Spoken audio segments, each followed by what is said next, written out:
Gunsmoke. Brought to you by L&M Filters.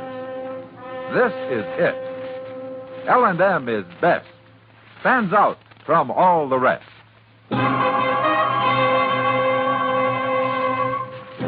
Around Dodge City and in the territory on West, there's just one way to handle the killers and the spoilers, and that's with a U.S. Marshal and the smell of Gunsmoke.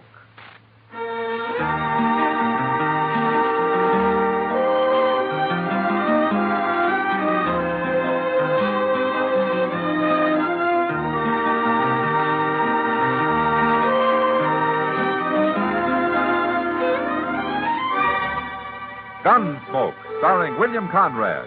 The transcribed story of the violence that moved west with young America. And the story of a man who moved with it. I'm that man. Matt Dillon, United States Marshal. The first man they look for and the last they want to meet. It's a chancy job, and it makes a man watchful. And a little lonely.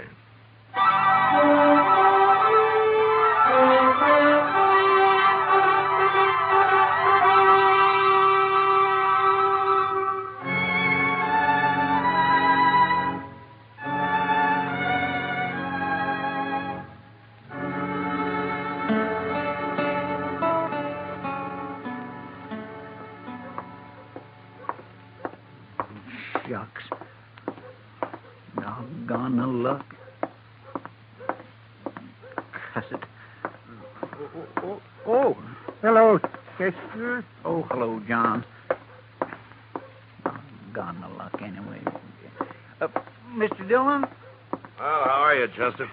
How long you been standing here? Oh, not long. I'm waiting to go to dinner with Doc, if he ever comes out of his office, that is. Well, have you been here a half hour?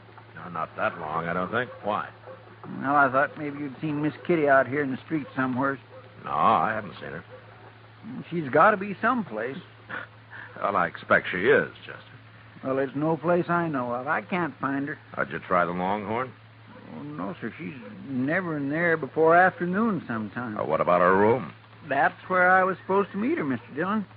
But she ain't there, and nobody saw her. Nobody I talked to, anyway. Oh, she'll be around. Yeah, but it ain't like Miss Kitty not to be where she says she'd be. Now, don't get so worried, Chester. It can't be that important. Well, it's pretty important to me. Oh? Yes, sir.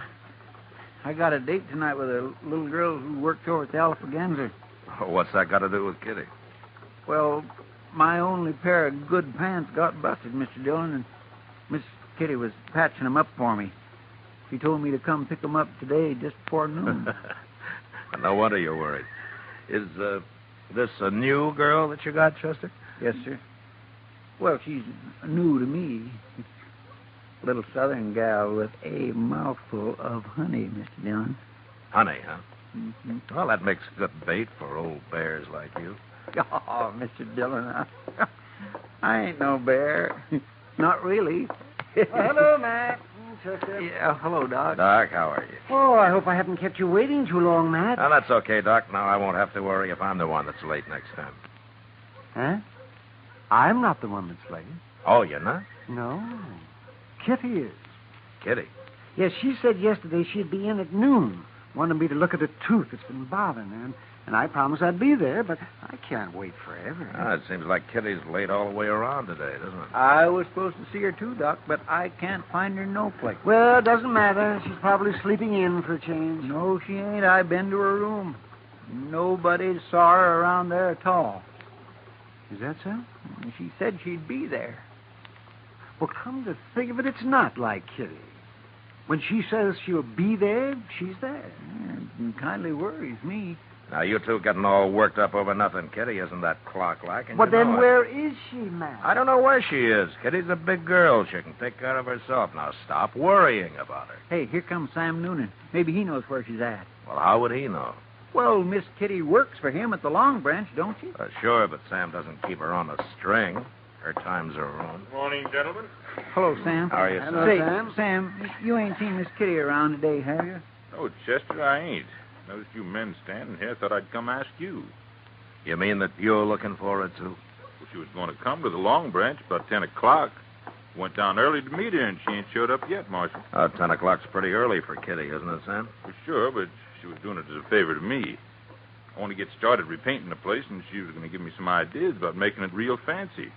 She said she'd be there, and I got a man waiting to go to work on it this afternoon. You know, it beats me. Kitty takes one morning off, and everybody in Dodge is out looking for it. Well, I don't know about everybody else, Marshal, but I do know when Kitty says she'll do something, she does it. That's just what we've been saying, Sam.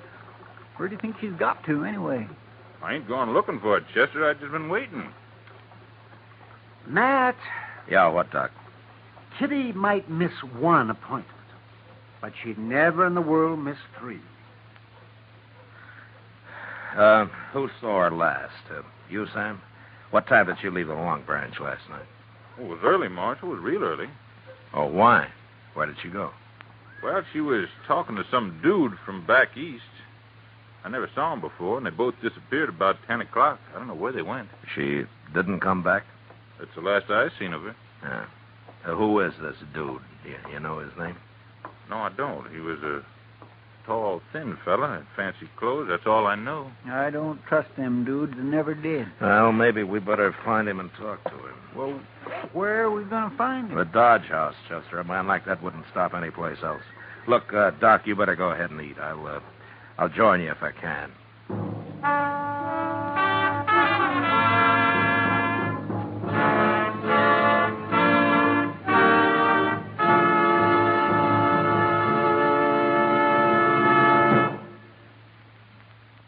We hope you're having a wonderful Christmas, that the holly and mistletoe look brighter than ever, that you're enjoying your gifts and the fun that goes with them.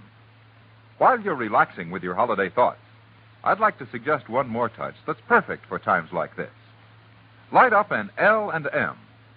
If you're a filter tip smoker, L&M is best. Stands out from all the rest. Stands out for flavor, for effective filtration, for highest quality tobaccos. It adds up to the greatest pleasure in filter tip smoking. L&M's got everything. This is it, L&M filters, this is it. Light and mild. It's the best, L&M filters, highest quality filter tip. This is it. L&M filters, L&M filters with the miracle tip. King size or regular, L&M is best. Stands out from all the rest.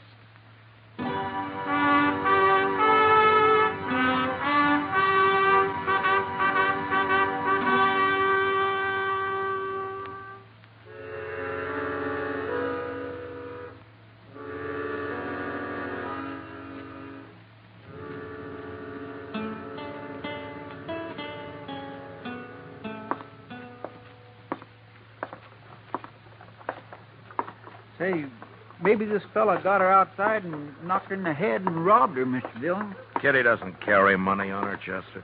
Well, she wears jewelry.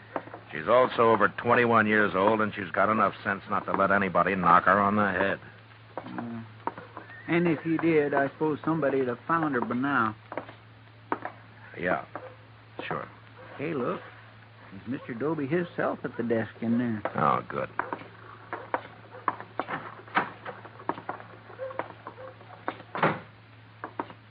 Well, hello, Marshal.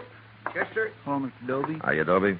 Now, don't tell me the Dodge House has taken in another gunman. You're going to shoot the place up again. Well, that wouldn't happen so often if you'd make your guests check their guns, Dobie. Kind of people come in here to take the army to do that. That's a poor rule anyway. A man can always hide a gun. Or a knife. It's not that kind of a man I'm looking for this time, Dobie. It's an Easterner, some dude.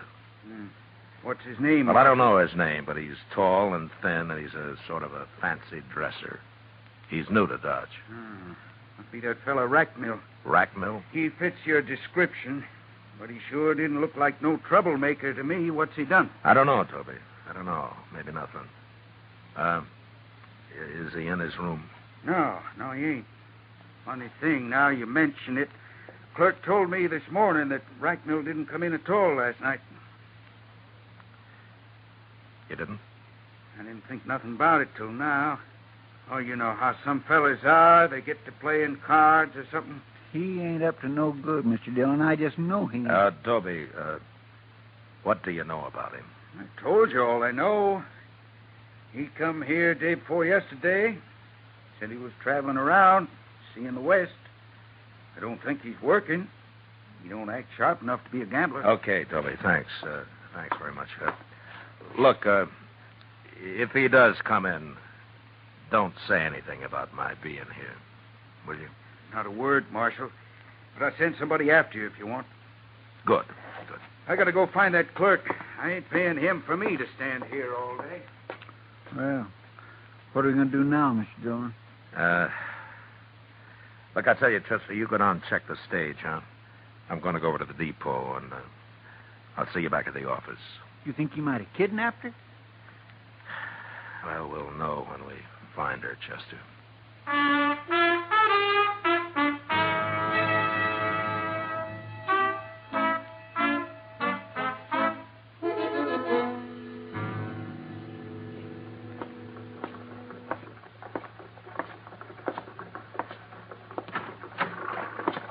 Did you find anything, Chester? Oh, hello, Doc. Oh, hello, Matt. Nobody ain't seen him at the stage office, Mr. Dillon. There's only one stage out today, and that left this morning, and they wasn't on it. Yeah, Matt, I didn't think there would be. What about the train? Did they leave on that? They remember Rackmill when he came in the other day, but he hasn't bought any ticket to leave. Then he must be somewhere in Dodge, Matt. I stopped by Miss Kitty's room on my way back, Mr. Dillon. She ain't been in yet. You know, they tell me back in New York, some policemen do nothing but look for people that are missing. That's how many disappear all the time. Do they find them, Doc? Sometimes, yes, of course. They always check the city morgue first. Oh, that's where they find a lot of them. People that got killed, you mean? Mm-hmm. Well, some just fall down and die on the streets. Heart seizure, something like that kind of hits them. But, of course, a lot of them are victims of murder or killing of one kind of, fights and things like that. Yeah, it must happen a lot. They got so many people living there. It does, but it can happen anywhere, Chester. Only in New York they're better organized to locate people that are missing and don't come home when they should. Always check the morgue first, huh? Yeah, oh, that's the best place. It saves a lot of time and trouble. Say, we ought to have a morgue here in Dodge. Oh, whatever. Oh, Jeff, we don't need one, but Dodge isn't big enough for a morgue. No, I guess it ain't. And besides, people don't come up missing here very often. Well, if you two well-wishers have got the morgue problem settled, I'd like to say something. Why, surely, Matt. Go ahead. If Kitty was in Dodge, we'd have heard from her by now. I'm presuming she's alive, of course, Doc, if that doesn't go too much against your theory. Oh, of course she is, man. Of course she is alive. I was telling Chester about things back east, that's all. And if she's left Dodge and she didn't go by stage or by train, then there's only one other way that she could have gone, isn't there? You mean she walked? That'd be about as likely as you walking somewhere, Chester. I don't know why I didn't think about it before. Let's go down to the stable.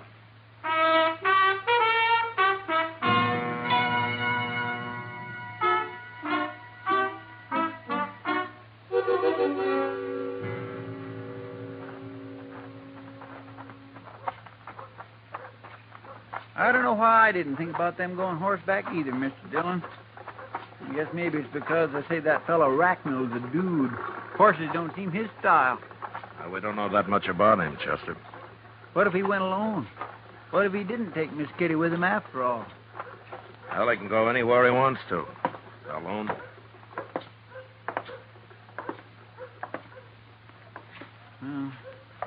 I don't see Moss Grimmick nowhere. Hey, Moss.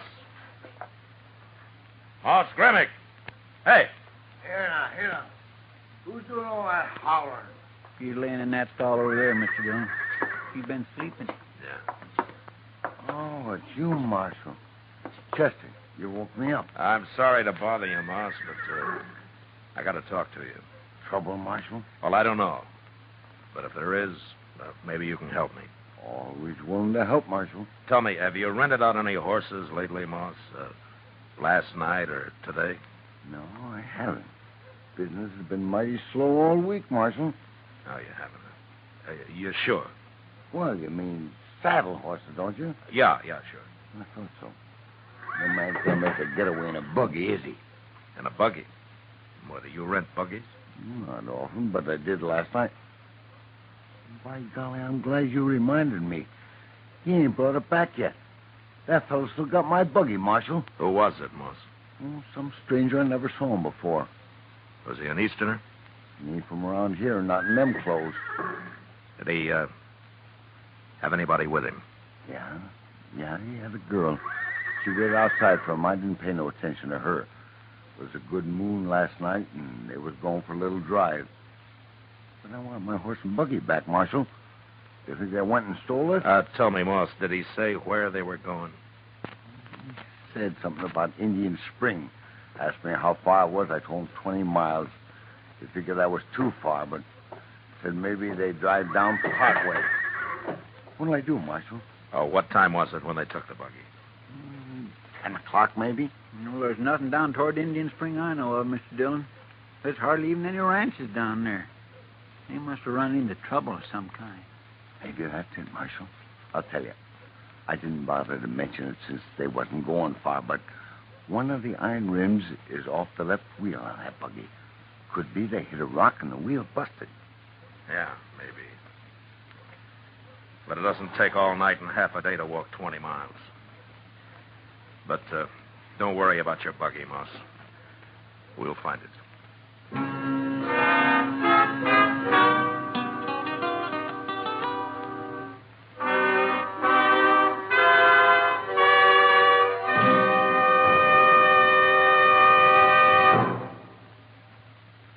Today, along with the traditional pleasures of the holiday, many a filter tip smoker has discovered a new pleasure. He's received his first carton of L&M's. If it happened to you, and you've started to smoke those L&M's, you know how they stand out from all the rest. You're enjoying the incomparable taste of highest quality tobaccos.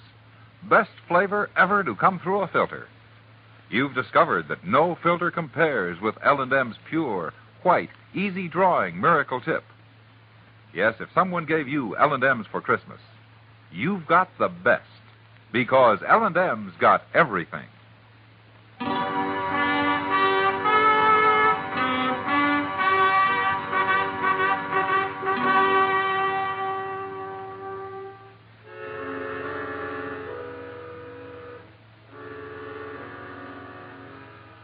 There was no trail going to Indian Spring, so all we could do was start out in the general direction and then ride back and forth across the prairie till we found the buggy tracks.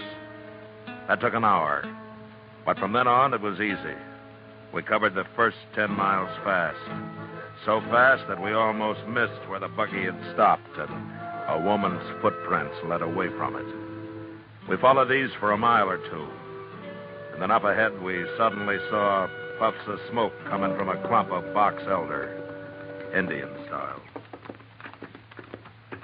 That must be Miss Kitty in there, Mr. Dillon. Yeah. Well, is she signaling or what? Well, it looks like it. And she must be in trouble. Maybe. That rack mill fellow must have put her out and just left her to starve. Now, why would he do a thing like that? Well, he's not going to get far enough in that buggy for me not to ask him personally, Chester. But first, we'll take care of Kitty. There she is. She sees us. She's waving. Hi, Miss Kitty. Oh, she's all right, Mr. Dillon. She ain't hurt. Oh, look. Oh, forevermore. She's been using a petticoat to make them smoke signals with.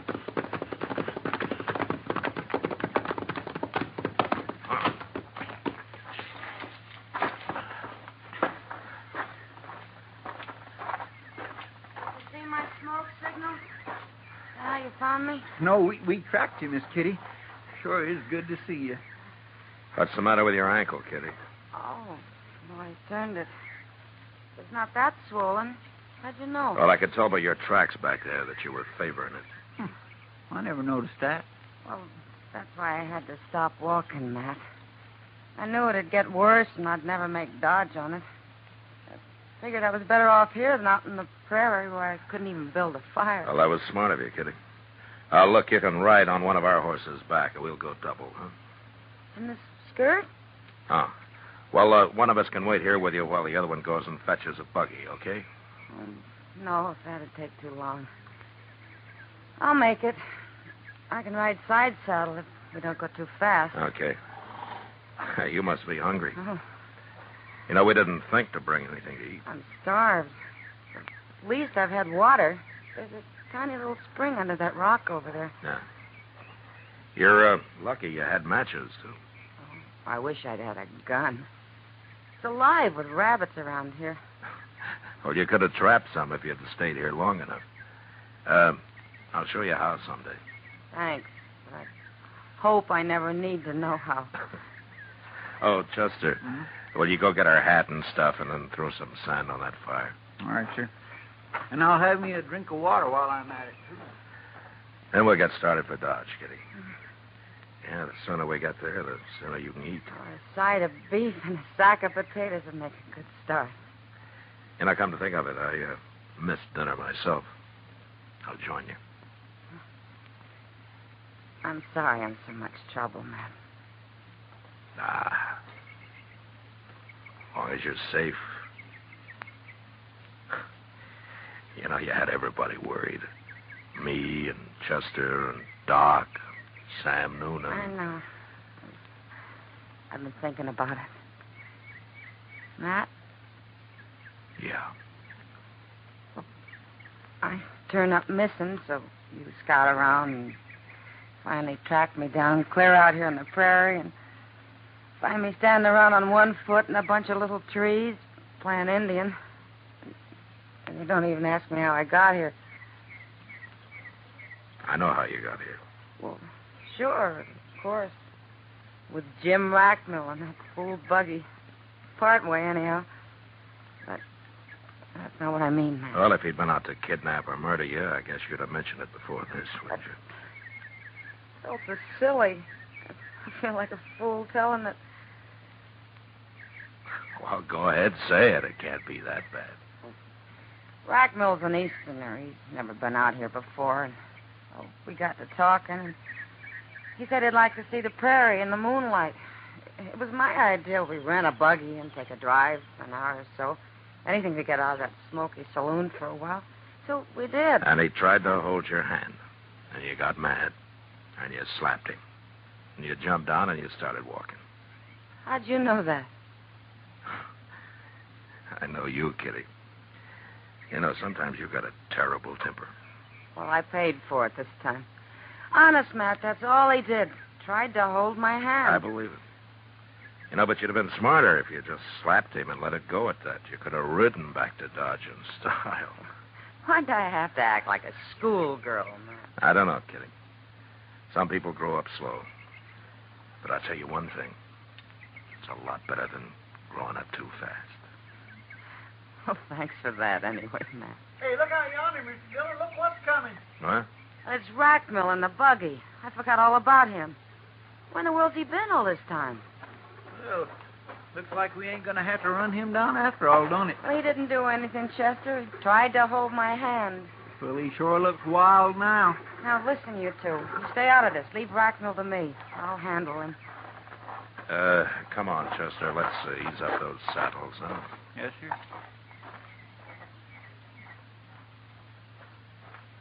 Miss Kitty. Miss Kitty, are you all right? Am I all right? I've been going crazy trying to find you. It was dark, and you disappeared so fast, and then I finally saw the smoke a while ago. You did, huh? How'd you know that smoke wasn't Indian? Well, I didn't know. In fact, I thought it must be. I had to make sure, Miss Kitty. Well, dude, you're a pretty brave man, Mr. Rackmill. Oh, I knew it wasn't Indians as soon as I saw them. Have they been bothering you, Miss Kitty? What? Come on, Miss Kitty. Get in the buggy. Aren't you forgetting I got out of that buggy once? We'll talk about it later. Take my arm. Take it. Well, I'll say one thing, Mr. Rackmill. You're sure right about going crazy. Please, Miss Kitty. No. I like it here. I've been real comfortable. I'm going to stay. Learn how to trap rabbits. I may decide to live here, Mr. Rackmill. No, you don't understand. Miss Kitty, we're all alone, way out in the prairie. I don't like the looks of those men. I've got to get you out of here. You've got to get me out of here. You. Please be sensible before it's too late. It's already too late. Now, get in your buggy and go on back to Dodge, if you can find it. I can find it, all right. I promise you I can. Come, Miss Kitty. Which way is Dodge? What? Why, it's right back there. You're pointing towards Texas. Well, it doesn't matter. We'll find it. I won't leave you here, Miss Kitty. I don't care how mad you get. Oh, I'm getting mad again, It doesn't matter. I don't blame you for last night. I apologize. I shouldn't have tried to hold your hand. I just lost myself for a moment, that's all. It won't happen again. I promise you. But I am not going to leave you here. Oh, I'm sorry, Mr. Racknell. I've been unfair. I do have a bad temper, you know. Yes, I know. And you're right about those two. They are a pretty tough-looking pair, aren't they? They're coming back. As a matter of fact, they do look more like desperados than lawmen. Lawmen? Mr. Racknell, this is Marshal Dillon of Dodge City, Kansas. Marshal Dillon? And that's Chester Proudfoot. How do you do? How do you do? It's okay, Racknell. We're not after you. Well, I didn't know that she knew you. I mean, I thought you were strangers. No, we're not strangers. In fact, we rode out here to find Kitty. I've been trying to find her, too. All night and all day, I've been driving round. Now, wait a minute. You men aren't going to make all this my fault. I only did what any lady would do. Kitty, you do a lot better if you get something to eat. Eat? What are we standing around here for? Matt, will you and Chester ride along with us? Sure we will, Kitty. And Mr. Racknell, when we get to Dodge, maybe you'll have supper with us. That's very kind of you, Miss Kitty. Good. Now, if you'll hold my hand, you can help me into the buggy.